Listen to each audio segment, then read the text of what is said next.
दिग्दर्शक रवी जाधव यांचं बँजो चित्रपटाद्वारे बॉलिवूडच्या नगरीत आगमन होणार आहे। बँजोचा टीजर हल्लीच रिलीज झाला आणि तुमच्यातील उत्सुकता तो बघून नक्कीच वाढेल। आपला आवडता सण म्हणजे गणेशोत्सव याची पार्श्वभूमी आणि वातावरणात असलेला उत्साह या टीजर मध्ये भरभरून दिसून येतो। रितेश देशमुख याची एंट्री टीजर मध्ये थोडी वेगळीच आहे। एका नाल्यातून बाहेर येताना तो दाखवला आहे, पण बँजो वाजवण्यामधला बच्चन अशी त्याची पुढची ओळख होते। हा एक म्युझिकल चित्रपट आहे, त्यामुळे ह्यातील म्युझिक आणि गाणी यावर विशेष जोर तर दिलाच पाहिजे। ढोल ताशा आणि बँजोने पुरेपूर दुमदुमलेली मुंबई या टीजर मधून आपल्याला दिसून येते।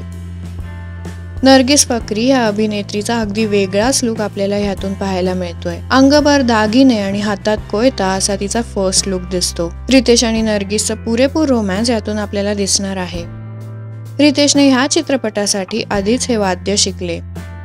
चित्रपटाचं बरंचसं चित्रीकरण वरळीच्या भागात झाले आहे। चित्रपट आणि आपल्या कॅरेक्टरचा खरेपणा जाणवून यावा यासाठी रितेशने खरोखरच मेहनत घेतली आहे, असे दिग्दर्शक रवी जाधव यांचे म्हणणे होते।